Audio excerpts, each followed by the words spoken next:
ॐ ज्ञानतिमिरान्धस्य ज्ञानञ्जनशलाकया चक्षुरुन्मिलितं येन तस्मै श्रीगुरुवे नमः। श्रीचैतन्यमनोभीष्टं स्थापितं येन भूतले स्वयं रूपकदा मह्यं ददाति स्वपदान्तिकं। वन्देऽहं श्रीगुरो श्रीयुतपदकमलं श्रीगुरोर्वैष्णवांश्च श्रीरूपं साग्रजातं सागण रघुनाथान्वितं सजीवं साद्वैतं सावधूतं हरिजनसहितं कृष्णचैतन्यदेवं श्रीराधा कृष्णपदान् सागण ललिता श्रीविशाखान्वितांश्च हे कृष्ण करुणा सिन्धु दीनबन्धो जगत्पते गोपेश गोपिकान्त राधाकान्त नमस्ते।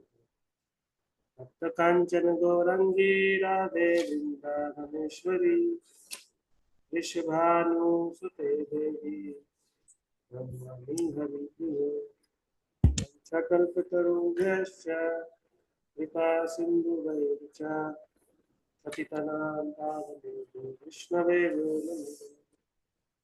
जय श्री कृष्ण चैतन्य नित्यानंद श्री अद्वैत गदाधर शिवसादि भक्तवृंद हरे कृष्ण कृष्ण कृष्ण हरे हरे हरे राम राम राम मूकं करोति वाचालं पंगुहं लंघते गिरिं यत्कृपाहमतं वन्दे श्रीगुरुदेवतारिणं श्रीचैतन्येश्वरं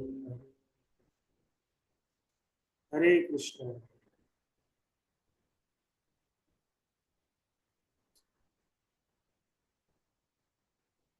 नामाचार्य हरिदास ठाकुर की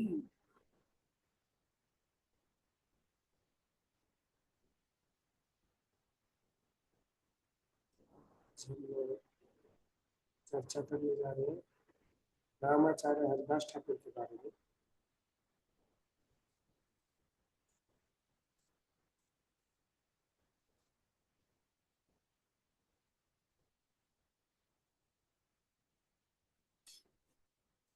तो हमारे गौड़िया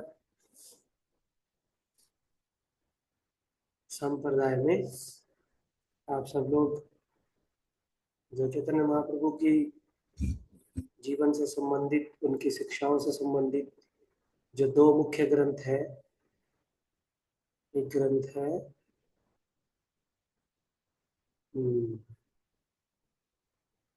चैतन्य चेतामित जो कृष्णदास कविराज गोस्वामी ने लिखा है, और एक है चैतन्य भागवत जो वृंदावन दास ठाकुर ने लिखा है। तो इन दोनों ही ग्रंथों में मुख्य रूप से हरिदास ठाकुर की दो हरिदास है। एक हरिदास हुए हैं जिन्होंने वृंदावन के भगवान जो संसार के लोग जो दर्शन करने जाते हैं उनसे विग्रह वृंदावन में सबसे ज्यादा जहाँ पे भीड़ होती है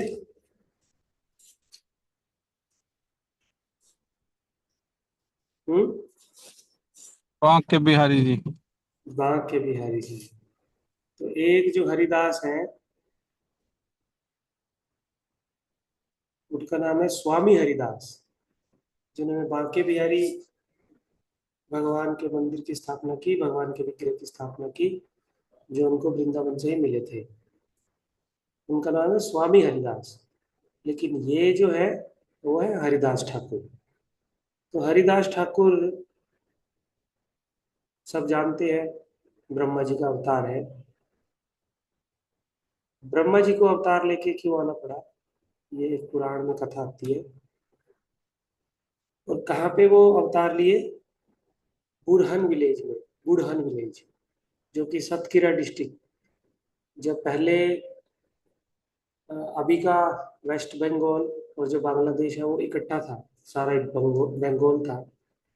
तो अभी सतकीरा जो है वो बांग्लादेश में चला गया है। वहां पे हरिदास ठाकुर जी का जन्म हुआ था, एक मुस्लिम परिवार। और हरिदास ठाकुर जी का इस भौतिक संसार में प्रकट होने का कारण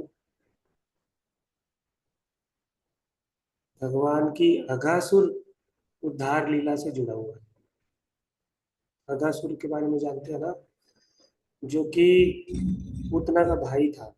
पूतना का एक नाम था अघी, और अघी का भाई था अघासुर।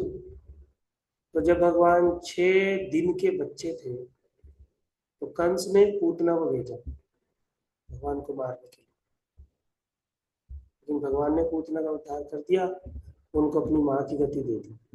तो अघासुर को इस ये बात मेरे का, को छुट्टी हो रही है। प्लीज अपना माइक बंद रखिए। इस पर दूसरा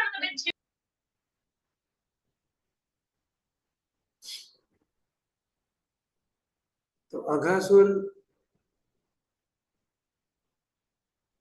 अपनी बहन के मृत्यु का बदला लेने के लिए एक बहुत बड़ी गुफा के रूप में वृंदावन के वनों में आके बैठ गया। तो सारे बच्चे सोचने लगे, अरे तो खेलने के लिए कितनी सुंदर गुफा है। तो सारे बच्चे उसके अंदर जाने लगे, लेकिन भगवान कृष्ण तो जानते थे कि ये असुर है। तो भगवान कृष्ण भी उनके साथ चले गए और उस असुर का उद्धार कर दिया।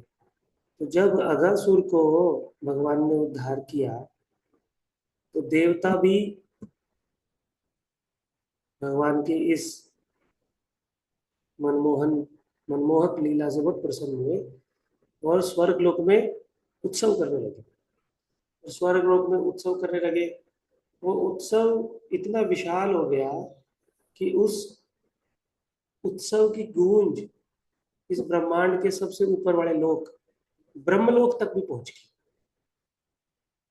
और जब ब्रह्मा जी ने सुना कि ये किस प्रकार का कौतूहल है, तो उनको बताया गया कि अघासुर का वध एक छोटे से बच्चे ने कर दिया। तो ब्रह्मा जी इस बात को सुन के आश्चर्यचकित हुए और उन्होंने पता लगाने की कोशिश की कि ये छोटा बच्चा कौन है।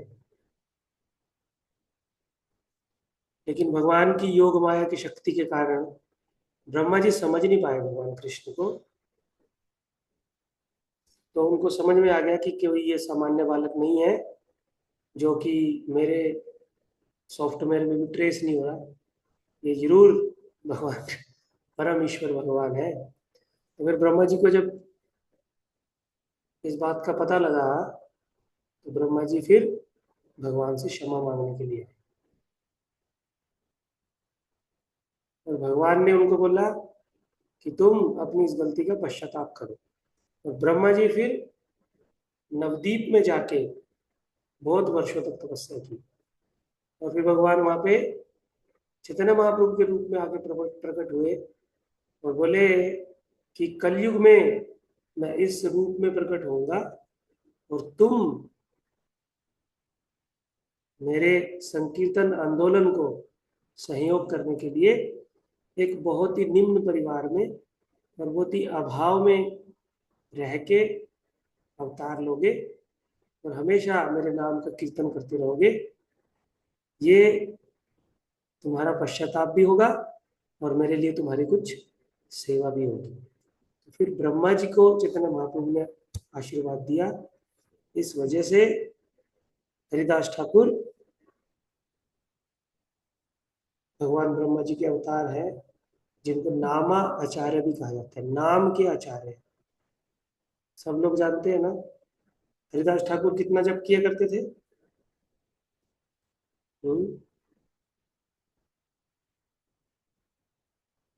3 लाख कितना प्रभु जप जी। करते थे हरिदास ठाकुर?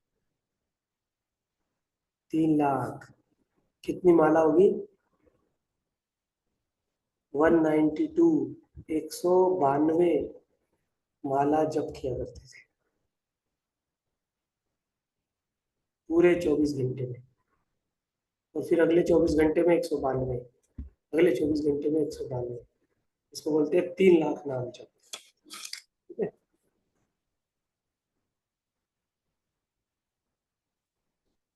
तो जब हरिदास ठाकुर इतना जप किया करते थे तो बांग्लादेश में उनकी ख्याति सब जगह पढ़ दी। और कुछ ब्राह्मण उनसे ईर्ष्या करने लगे, और उन ब्राह्मणों में एक नाम था रामचंद्र खान। तो रामचंद्र खान ने क्या किया, एक वेश्या जिसका नाम था लक्ष्य हीरा, क्या नाम था, लक्ष्य हीरा। बहुत सारी वेश्याओं में एक सबसे सुंदर वेश्या थी जिसका नाम था लक्ष्य हीरा। तो रामचंद्र खान ने हरिदास ठाकुर का अपमान कराने के लिए उस वेश्या को उनके पास भेज दी। तो वेश्या बहुत सुंदर रूप धारण करके हरिदास ठाकुर के पास गई और हरिदास ठाकुर को बोली, शाम के समय हो गए, और हरिदास ठाकुर को बोली कि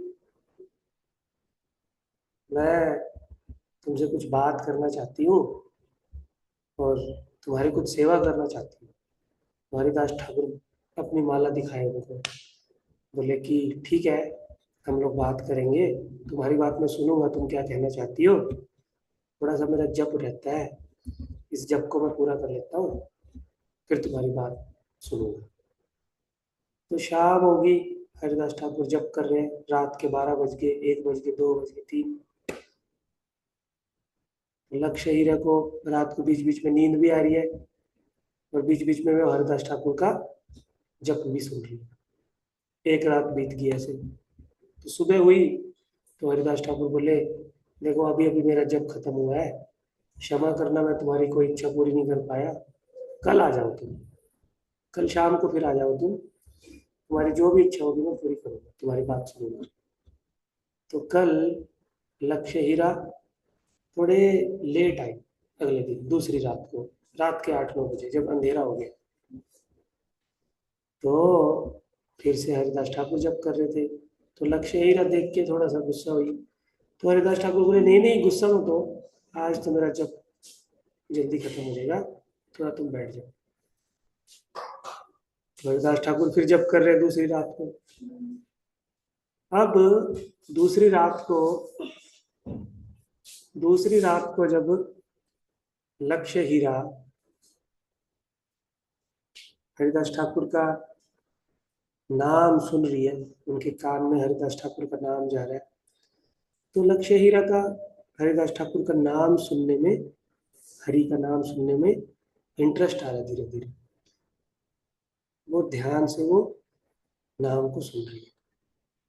और तीसरे दिन, दूसरी रात भी फिर ऐसे बीत गई, तीसरी रात को फिर से लक्ष्य हीरा आई। तो इस बार तो हरिदास ठाकुर जैसे जप कर रहे थे, लक्ष्य हीरा भी हरिदास ठाकुर के साथ हरे कृष्णा मंत्र का जप करने लगी। हरे कृष्णा कृष्णा कृष्णा हरे हरे, हरे राम राम राम हरे हरे। महाराज भी एक जड़ा करे।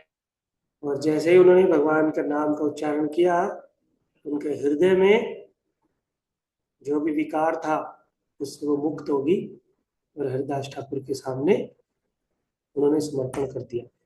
हरिदास ठाकुर को प्रणाम किया और रोने लगी, और सारे आभूषण जो भी थे सब उतार दिए, और हरिदास ठाकुर से बोलने लगे कि मेरी क्या योजना थी, मैं किस लिए आई थी, मेरे को रामचंद्र खान जो कि आपसे ईर्ष्या करता है उन्होंने भेजा था। तो हरिदास ठाकुर बोले कि जब तुम पहली रात को मेरे पास आई थी ना, तभी मैं तुम्हारी योजना समझ गया था, लेकिन 2 रात मैं तुम्हारे साथ रहा फिर भी, क्योंकि मैं चाहता था कि तुम भी ये नाम का जप करो।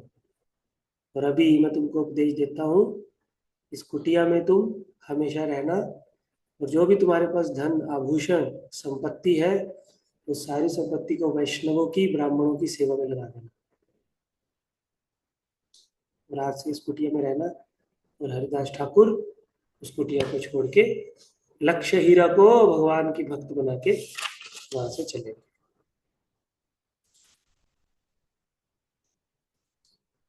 और फिर उसके बाद एक अलग जंगल में, वन में जाके हरिदास ठाकुर जप करने लगे। तो माया देवी स्वयं उनकी परीक्षा लेने के लिए आई। माया देवी ने बहुत कामुक वातावरण उत्पन्न कर दिया हरिदास ठाकुर के लिए कि हरिदास ठाकुर अपने भजन से विमुख हो जाएंगे और मेरी तरफ आकर्षित होंगे। लेकिन हरिदास ठाकुर हमेशा निरंतर भगवान का जप करते रहे, तो तनिक भी माया देवी के प्रलोभन में ना आके विचलित नहीं हुए। माया देवी भी धीरे धीरे हरिदास ठाकुर की दृढ़ता को समझ गई और उनको समर्पण किया और उनसे प्रार्थना की कि वो मेरे को भी अपना अनुयायी बना ले, मेरे को भी दीक्षा दे दे। तो माया देवी पहले भगवान राम का जप किया करती थी, नाम किया करती थी, तो हरिदास ठाकुर ने उन्हें हरे कृष्ण जप की दीक्षा दे दी और माया देवी भी फिर हरे कृष्ण जप करने लगी। किसकी शिष्या बन गई? हरिदास ठाकुर।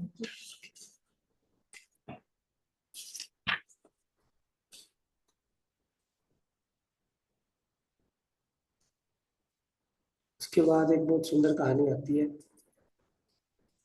फिर हरिदास ठाकुर ऐसे घूमते रहते थे, तो फिर वो एक गांव में आए जिसका नाम था सप्तग्राम। क्या था? सप्तग्राम। तो सप्तग्राम में हरिदास ठाकुर के दो बहुत प्रिय भक्त थे जिनका नाम था बलराम आचार्य और यदुनंदन आचार्य। तो जब भी कोई भक्त किसी गांव में जाते हैं या किसी सिटी में जाते हैं तो वहां के लोग, जो सज्जन लोग होते हैं, उन भक्तों को बुला के बोलते हैं कि हमारे यहाँ पे कीर्तन करो, हमारे यहाँ पे क्लास करो। तो हरिदास ठाकुर को भी यदुनंदन आचार्य और बलराम आचार्य ने अपने घर पे कीर्तन करने के लिए बुलाया और हरिदास ठाकुर ने एक प्रवचन में बोला कि जो भगवान की शुद्ध भक्ति करते हैं, मुक्ति उनके चरणों में आके प्रार्थना करती है कि हमको स्वीकार कर। कहने का अर्थ है कि जब कोई भगवान की शुद्ध भक्ति करता है तो उसको मुक्ति तो बहुत आसानी से मिल जाती है। तो जब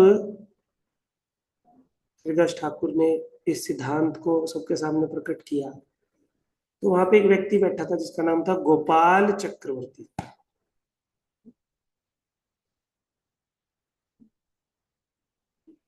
गोपाल चक्रवर्ती ने हरिदास ठाकुर की इस बात की भर्त्सना की और बोले कि ऐसे कैसे होता है, किसी व्यक्ति को भक्ति करने से मुक्ति कैसे मिलती है? मुक्ति तो अलग चीज है, श्रेष्ठ चीज है। तो हरिदास ठाकुर बोले नहीं नहीं, मुक्ति तो हाथ जोड़ के खड़ी रहती है भक्तों के सामने।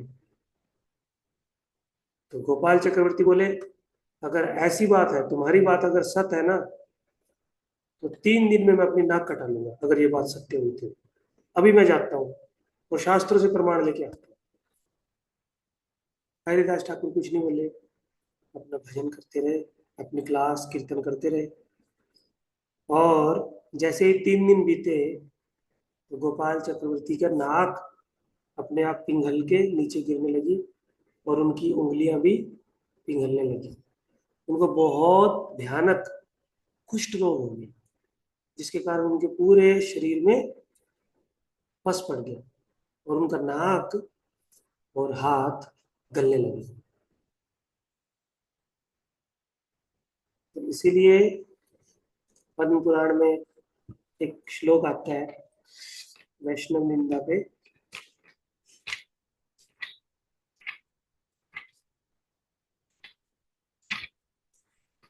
किसी को याद है वो? हंति निंदंती, ऐसे श्लोक। हंति निंदंती वैद्वेष्टि वैष्णवाना अभिनंदति रुद्यते याति नो हर्षम दर्शने पतनानि शटा। हंति निंदंती, हंति यानी कोई वैष्णव को जब कोई मारता है, हानि पहुंचाता है। निंदंती निंदा करता है। द्वेष्टि वैष्णव से ईर्ष्या करता है। क्रुद्धते क्रोध करता है। वैष्णव ना अभिनंदंती नो हर्षम, ना तो वैष्णव देख के प्रणाम करता है और ना ही वैष्णव को देख के आनंद अनुभव करता है। तो अगर कोई ऐसा करता है तो निश्चित रूप से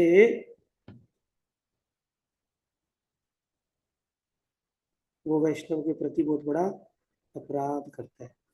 तो ऐसा अपराध करने से वो अपनी भक्ति में कभी भी उन्नति नहीं कर सकता।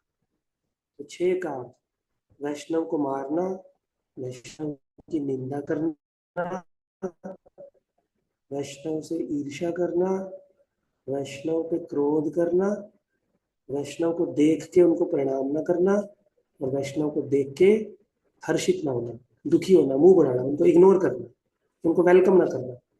तो ये 6 प्रकार के जो एक्ट है ये वैष्णव अपराध में आते हैं।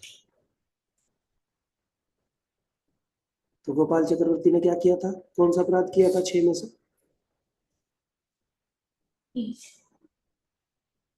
कौन सा किया था?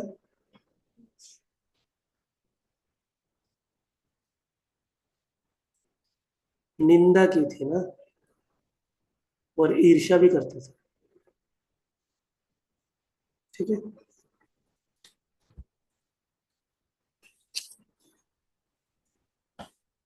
तो धीरे धीरे हरिदास ठाकुर जहाँ पे भी जाते थे लोग उनसे ईर्ष्या करते थे। तो हरिदास ठाकुर ने क्या डिसाइड किया कि मैं सारे लोगों से अलग जाके एक गुफा में जाके भजन करूं। और ये गुफा जो थी वो फुलिया गांव में थी। फुलिया गांव, फुलिया गांव में जब जाके वो भजन करते थे तो फिर धीरे धीरे वहां के लोगों को भी पता लग गया कि एक साधु है जो गुफा में रह के भजन करते हैं।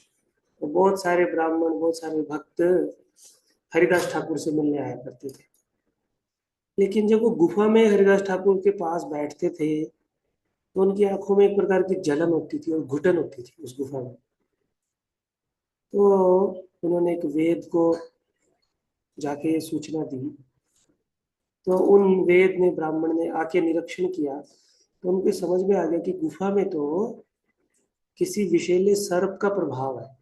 विषैले सर्प का जहर फैला हुआ है पूरी गुफा में, उसके कारण सबको घुटन होती है। तो उन्होंने हरिदास ठाकुर को बोला कि गुफा में पीछे की तरफ कोई सांप रहता है जिसके कारण यहाँ पे उसका विष का प्रभाव है। तो हरिदास ठाकुर बोले मुझे तो विष का कोई प्रभाव अनुभव नहीं होता। अगर आप लोगों को अनुभव होता है तो ठीक है, मैं आज आज यहाँ पे रहता हूँ, कल सुबह मैं इस गुफा से कहीं दूसरी जगह चला जाऊंगा। तो हरिदास ठाकुर बोले कि ये गुफा तो इस सांप के रहने का स्थान है, मैंने ही आके इस सांप के घर पे कब्जा किया, तो मैं इस गुफा को छोड़ के चला जाता हूँ। जैसे ही हरिदास ठाकुर ने ऐसे बोला तभी वो सांप सबके सामने से निकल के उस गुफा को छोड़ के चला गया। तो वृंदावन दास ठाकुर बोलते हैं कि भगवान परमात्मा के रूप में सब जीवों के अंदर उपस्थित है। तो परमात्मा ने सर्प को उस गुफा को छोड़ने की प्रेरणा दी और हरिदास ठाकुर की सहायता की ताकि वो एकांत में रह के अपना भजन कर सके। लेकिन चाहे गुफा में रहे चाहे किसी गांव में रहे, हमेशा चैतन्य महाप्रभु से लोग, जो ईर्ष्यालु लोग थे, वो ईर्ष्या करते रहते थे। एक बार क्या हुआ, ये तो लीला आप सब लोग बहुत अच्छे से जानते होंगे कि हरिदास ठाकुर को 22 बाजारों में मारा गया, है ना। क्योंकि हरिदास ठाकुर मुस्लिम परिवार में जन्म लिए थे, लेकिन बचपन से ही वो हरे कृष्णा कीर्तन का जप किया करते थे, हरे कृष्णा जप किया करते थे। तो इसके कारण जो उस राज्य के काजी थे, काजी क्या होते हैं, जो राजा महाराजाओं के अंडर में कर लेने का काम करते हैं मुस्लिम शासन में। तो वो काजी जब देखते थे कि सब लोग हरिदास ठाकुर के पास जाते हैं, उनसे कथा सुनते हैं, और धीरे धीरे हरिदास ठाकुर की प्रसिद्धि बढ़ती जा रही है। तो उन काजी को भी हरिदास ठाकुर से ईर्ष्या होगी, और उसने हरिदास ठाकुर की कंप्लेंट राजा को कर दी, मुस्लिम राजा को, नवाब को कर दी। तो हरिदास ठाकुर को सैनिकों को भेजा गया और उनको बंदी बना के राजा के दरबार में लाए गए। और जब वो राजा के दरबार में आ रहे थे, तो राजा के दरबार में आने से पहले राजा की जेल में जो सारे सैनिक बंद थे, वो सॉरी कैदी बंद थे जेल में, उनको इच्छा हुई कि हम भी हरिदास ठाकुर का दर्शन करें। जब उन्होंने हरिदास ठाकुर का दर्शन किया, हरिदास ठाकुर को प्रणाम किया, तो हरिदास ठाकुर ने सबको आशीर्वाद दिया, जैसे हो ऐसे ही बने रहो। तो सब कैदियों को बहुत गुस्सा आ गया, अरे यार ये तो आशीर्वाद नहीं है, तो हमको श्राप दे दिया। तो हरिदास ठाकुर बोले नहीं नहीं, मेरा कहने का अर्थ ये नहीं है, मेरा कहने का अर्थ है कि मैं जब जप कर रहा हूँ, यहाँ से जा रहा हूँ, और जप करने से तुमको भगवान का स्मरण आ रहा है,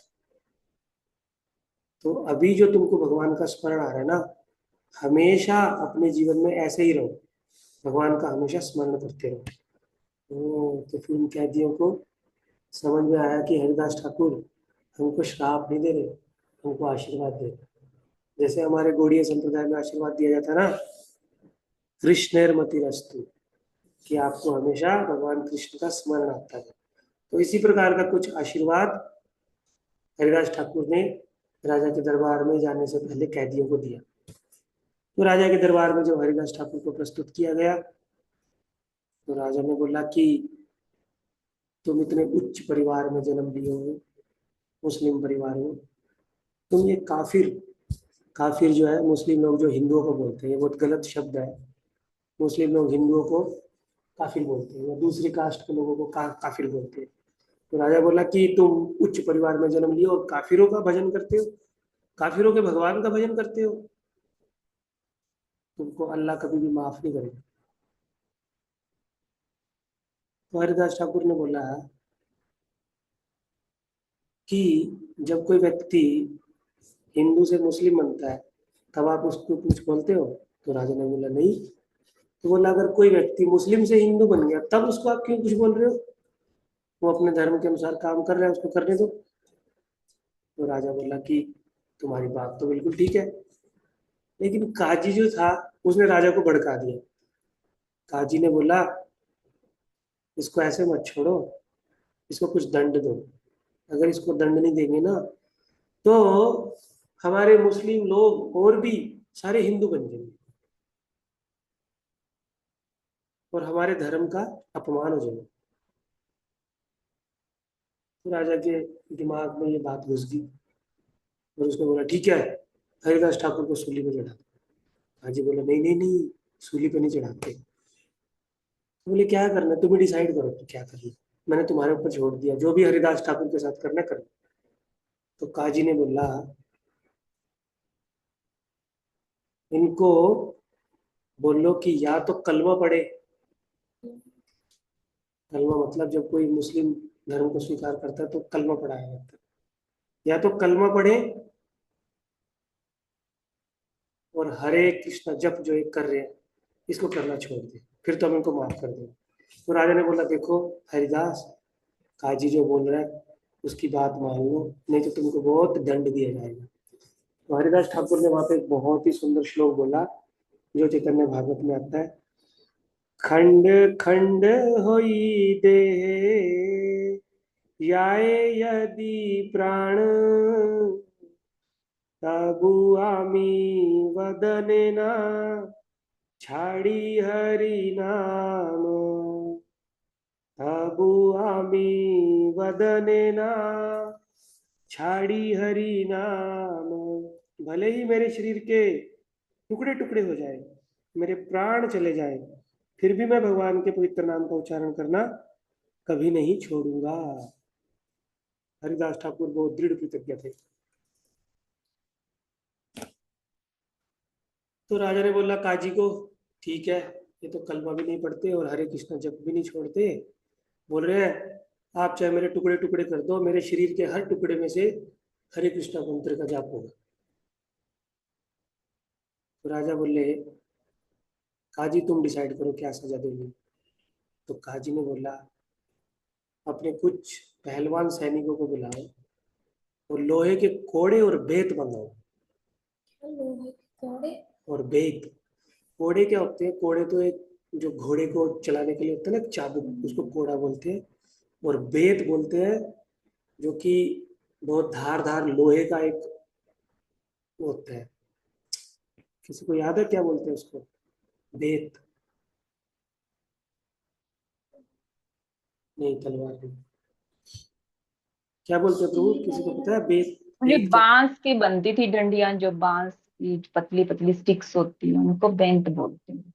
ओ हाँ, लेकिन उन बेतों पे इन्होंने, काजी ने क्या किया, लोहे के छोटे छोटे टुकड़े और कीले लगा दी बेत के ऊपर। चाबुक और बेत से इनको मारो। हरिदास ठाकुर को कहाँ पे मारो? 22 बाजारों में लेके मारो। एक दो में नहीं, 22 बाजारों में। जिससे क्या, सारे हिंदुओं के और मुसलमानों के मन में एक खौफ हो जाएगा कि कोई भी अगर मुस्लिम हिंदू धर्म को स्वीकार करेगा तो उसका ये हाल किया जाएगा। और ये कोड़े और बेत ऐसे थे कि जब वो हरिदास ठाकुर के पीठ पे मारते थे वो पूरा का पूरा उनके शरीर से स्किन को उतार के ले आते थे और हरिदास ठाकुर का पूरा शरीर खून से लथपथ हो जाता था। लेकिन वो फिर भी नहीं रुकते थे। उनका पूरा स्किन जो है वो पीछे से रिमूव हो गया, पूरा खून खून हो गया पूरे कमर पे। लेकिन वो असुर जो है उस खून में भी कोड़ों को और बेत को मारते रहते थे। 1 बाजार, 2 बाजार, 3 बाजार, 22 बाजारों में ऐसे करके मारा। मारते मारते वो भी थक गए। तो सोचने लगे कोई व्यक्ति अगर होता दूसरा तो 2 बाजारों में ही मारने से इतनी पिटाई हमने की है, मर जाता। लेकिन ये सच में कोई पीर है जो 22 बाजारों में घंटों घंटों पीटने से भी नहीं मर रहा। तो उन व्यक्तियों को अपनी चिंता होने लगी फिर और बोलने लगे हे पीर, तुम मर क्यों नहीं रहे? अगर तुम नहीं मरे, अगर तुम नहीं मरे तो राजा और काजी मिलके हमारी हत्या करवा देगा, क्योंकि उन्होंने हमको काम दिया और उस काम को हम करने में सफल नहीं हो पाए। तो वो गुस्से से आके हमको भी मरवा दे।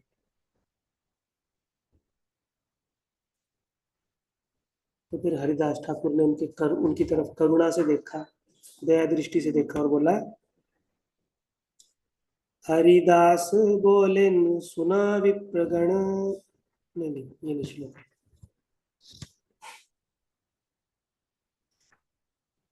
हरिदास ठाकुर ने उनको बोला कि सुनो, तुम चिंता मत करो, अगर तुम कहते हो तो मैं अभी के अभी अपना शरीर त्याग देता हूँ। तो हरिदास ठाकुर मूर्छित हो गए और मूर्छित होके उनके सामने गिर गए। तो उन्होंने देखा कि सांस भी रुक गई हरिदास ठाकुर की, तो वो उनके शरीर को लेके काजी के पास ले गए और काजी राजा के सामने प्रस्तुत कर दिया क्या करना है। तो राजा बोला ठीक है, कहीं पे दफना दो। काजी बोला नहीं, अगर इसको दफनाएंगे तो इसको उच्च गति प्राप्त होगी मुस्लिम धर्म के अनुसार। ना इसको दफनाएंगे, ना इसको हिंदुओं के अनुसार अग्नि में जलाएंगे, गंगा में फेंक देंगे। हरिदास ठाकुर को गंगा में फेंक दिया। थोड़ी देर तक तो हरिदास मूर्छित रहे गंगा में, लेकिन फिर से थोड़ी देर बाद मूर्छा से बाहर आ गए, अपनी भारी चेतना में आ गए और तैर के गंगा के दूसरे किनारे चले। दूसरे किनारे पे जब गए, उधर जब वो भजन कर रहे थे तो फिर से काजी को राजा ने जब हरिदास ठाकुर का दर्शन किया तो उनको बहुत पश्चाताप हुआ और राजा स्वयं चल के और काजी स्वयं चल के हरिदास ठाकुर के पास आए और उनसे क्षमा याचना की। हरिदास ठाकुर ने उनको माफ कर दिया। फिर महाप्रकाश लीला में जब चैतन्य महाप्रभु अद्वैताचार्य के श्रीवास आंगन में जब अपनी महाप्रकाश लीला कर रहे थे, तो तब महाप्रभु ने हरिदास ठाकुर को अपनी कमर दिखाई और है बोला, हरिदास ठाकुर याद है उस दिन यवन कोड़ों से तुमको मार रहे थे, तो सारा का सारा जो कोड़ों का दर्द था, निशान था, वो मैंने अपनी पीठ पे ले लिया। चैतन्य महाप्रभु ने सबके सामने अपनी पीठ दिखाई, तो हरिदास ठाकुर को जो कोड़े पड़े थे, सारों के निशान चैतन्य महाप्रभु की पीठ पे थे। तो ऐसा देख के सारे भक्त लोग आश्चर्यचकित हो गए, कैसे महाप्रभु ने हरिदास ठाकुर के शरीर में प्रवेश करके उनको दुख से बचाया और सारे कोड़ों का दुख जो है वो अपने शरीर के ऊपर ले। तो हरिदास ठाकुर इस प्रकार से अलग अलग जगह में जाके प्रचार करते थे, और फिर वो अपने अंतिम दिनों में नवदीप जाके भजन करने लगे। जगन्नाथपुरी जाके अपना जप करने लगे, भजन करने लगे। और जगन्नाथपुरी में चैतन्य महाप्रभु ने उनको नित्यानंद प्रभु के साथ मिलके बंगाल के गांव-गांव में जाके प्रचार करने की सेवा दी। तो ये लीला भी आप जानते हैं कि कैसे नित्यानंद प्रभु को जगाई मदाई ने एक कंकड़ मार दिया था। उस समय हरिदास ठाकुर भी उनके पास थे। उससे पहले बहुत बार ऐसा हुआ कि हरिदास ठाकुर और नित्यानंद प्रभु लोगों से मार खाते खाते बचे थे। तो जब हरिदास ठाकुर चैतन्य महाप्रभु को प्रचार का आके ब्यौरा देते थे कि आज हमारे ऊपर शराबियों ने अटैक कर दिया था, आज हमारी तो जान बड़ी मुश्किल से बची है, तो ये सब बातें सुन के चैतन्य महाप्रभु बहुत प्रसन्न होते थे और हरिदास ठाकुर तो नित्यानंद प्रभु को आशीर्वाद देते थे कि तुम भगवान के नाम का प्रचार करने के लिए अपने जीवन को कष्ट में डाल रहे हो, तो तुम पे भगवान कृष्ण की कृपा होगी जरूर। तो हरिदास ठाकुर किसकी टीम में थे? नित्यानंद प्रभु की टीम में थे प्रचार करने।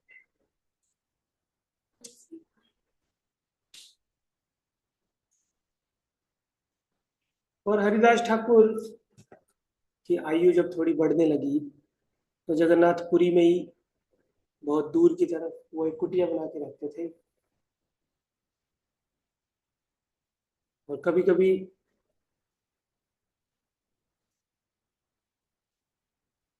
जो समंदर है, समंदर के रेत के किनारे से घूम के चैतन्य महाप्रभु से मिलने आते थे। तो एक बार चैतन्य महाप्रभु से जब वो मिलने आ रहे थे तो वो थक गए, वो धूप में एक जगह बैठ के जप कर रहे थे। तो महाप्रभु ने जब आके देखा तो महाप्रभु ने एक बकुल की डाली लेके वहां पे लगा दी, और देखते देखते वहां पे एक बकुल का पेड़ बन गया, और उस पेड़ के नीचे बैठ के हरिदास ठाकुर भजन किया करते थे। तो ये जगह अभी भी जगन्नाथपुरी में है, जिसको बोलते हैं सिद्ध बकुल, जहाँ पे चैतन्य महाप्रभु हरिदास ठाकुर से आके मिला करते थे, और कभी कभी खुद आते थे और कभी कभी अपने सेवक गोविंद के हाथ से हरिदास ठाकुर के लिए जगन्नाथपुरी का प्रसाद भेजते थे। तो एक बार ऐसे ही हुआ, गोविंद हरिदास ठाकुर के लिए जगन्नाथपुरी का प्रसाद लेके आए, भगवान जगन्नाथ जी का प्रसाद लेके आए। तो हरिदास ठाकुर उस दिन बहुत धीरे धीरे जप कर रहे थे, और जब वो प्रसाद लेके आए तो हरिदास ठाकुर ने प्रसाद का सम्मान करने के लिए एक दाना उठा के प्रसाद को खा लिया। तो फिर गोविंद पूछने लगे, क्या हुआ, तुम्हारा स्वास्थ्य ठीक नहीं है? बोले, नहीं, मेरा स्वास्थ्य ठीक नहीं है। क्यों नहीं ठीक है? क्योंकि मैं अपने संख्या पूर्वक जो जप की प्रतिज्ञा की है उसको पूरा नहीं कर पा रहा, इसलिए मेरा स्वास्थ्य अच्छा नहीं। और अभी मैं इस भौतिक संसार को छोड़ के जाना चाहता हूँ, और मेरी अंतिम एक ही इच्छा है कि जब मैं अपने शरीर को त्यागूं तो अपनी आंखों से चैतन्य महाप्रभु का मुखमंडल दर्शन करूं, और चैतन्य महाप्रभु के पांव अपनी छाती के ऊपर रखो। तो ये मेरी अंतिम इच्छा है।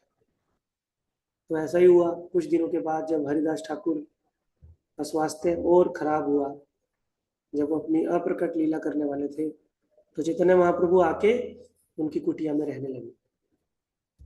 और उनके देखते देखते चैतन्य महाप्रभु ने अपने दोनों पांव हरिदास ठाकुर की छाती पे रख दिए और अपने चेहरे से वो हरिदास ठाकुर को देखने लगे। तो हरिदास ठाकुर चैतन्य महाप्रभु का मुख देखते हुए अपना लीला को विश्राम दिया और अपने इस भौतिक संसार से छोड़ के आध्यात्मिक जगत में चले गए भगवान के पार्षद के रूप में। तो जब रथ यात्रा हुआ करती थी तो उस समय 7 कीर्तन की मंडलियां बना करती थी, जिसमें आई थिंक एक कीर्तन की मंडली में 4 मृदंग वाले और 8 करताल वाले और कुछ नृतक और कुछ कीर्तन करने वाले होते थे। तो उन 7 मंडलियों में से एक मंडली में हरिदास ठाकुर भी मेन कीर्तन करने वाले थे, नृत्य करने वाले, सॉरी।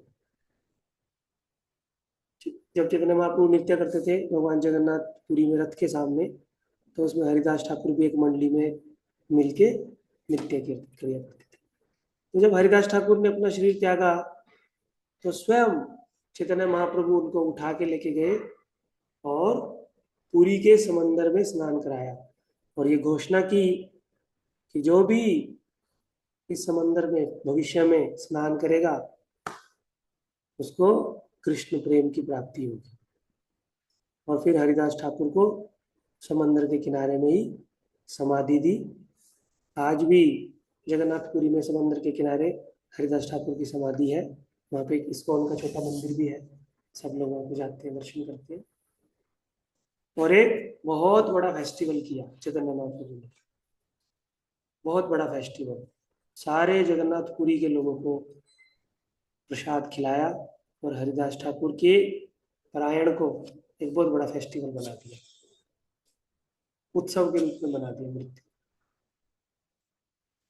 तो ऐसे हरिदास ठाकुर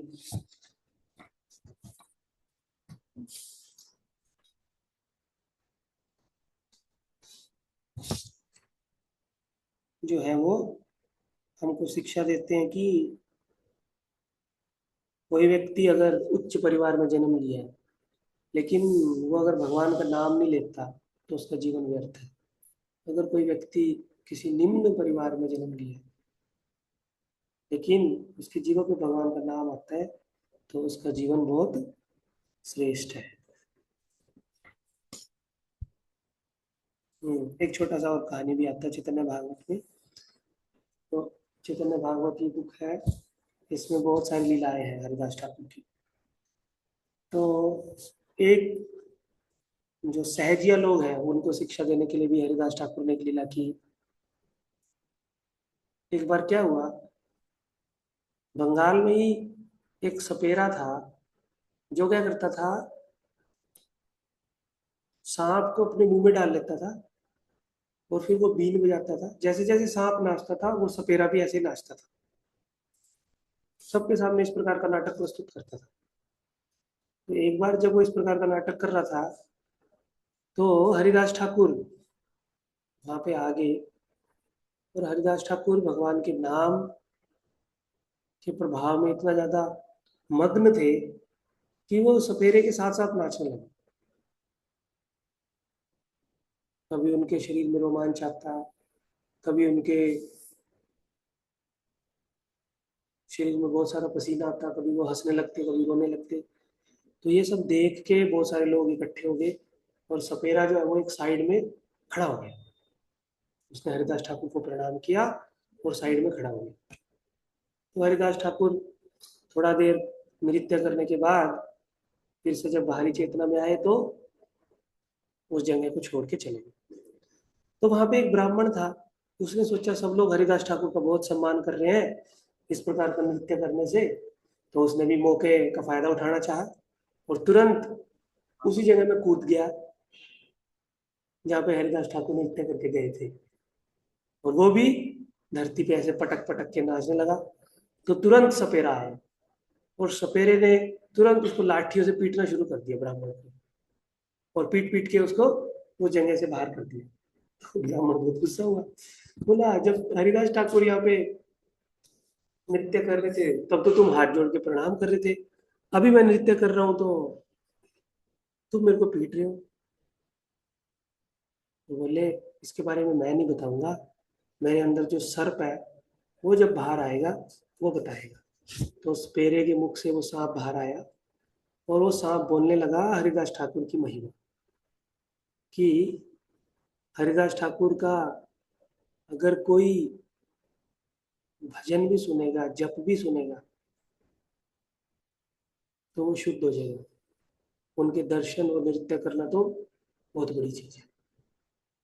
तो इस सांप ने आके हरिदास ठाकुर के गुणगान किया, और दूसरी तरफ ये ब्राह्मण, कपटी ब्राह्मण, जो अपनी झूठी प्रशंसा के लिए नृत्य करने का दिखावा कर रहा है, उसको कभी भी भगवान का प्रेम नहीं मिलेगा।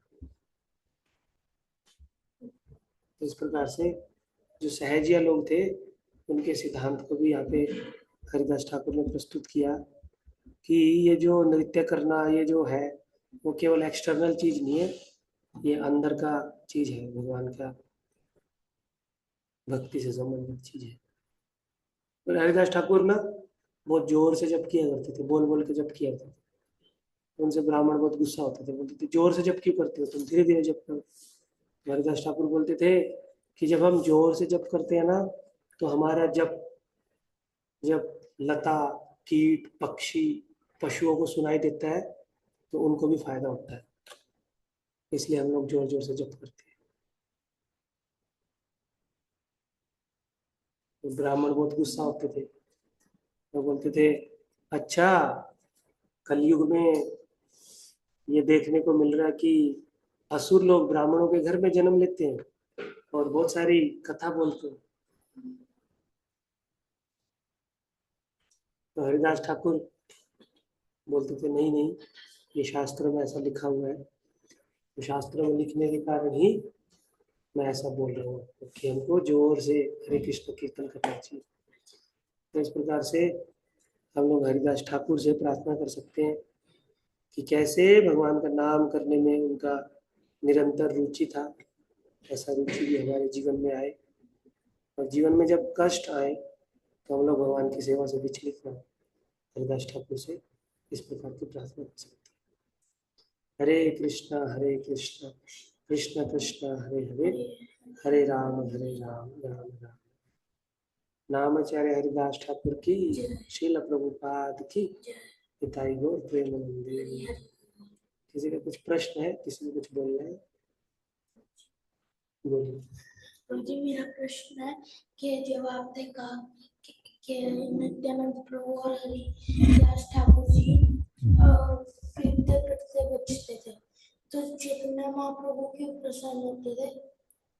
हाँ, प्रभु जी ने प्रश्न पूछा ऑफलाइन में कि जब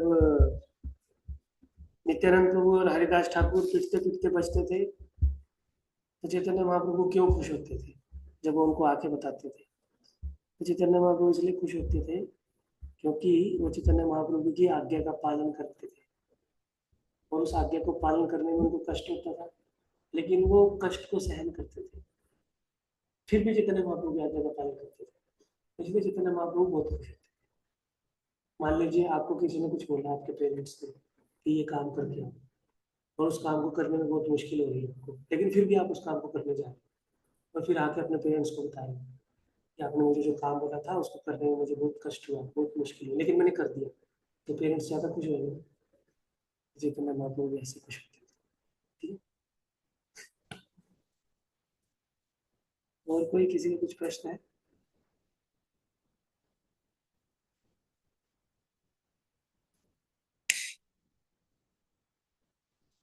ठीक है, अगर कोई किसी का कुछ प्रश्न नहीं है तो यहीं पे इसको समाप्त करते हैं।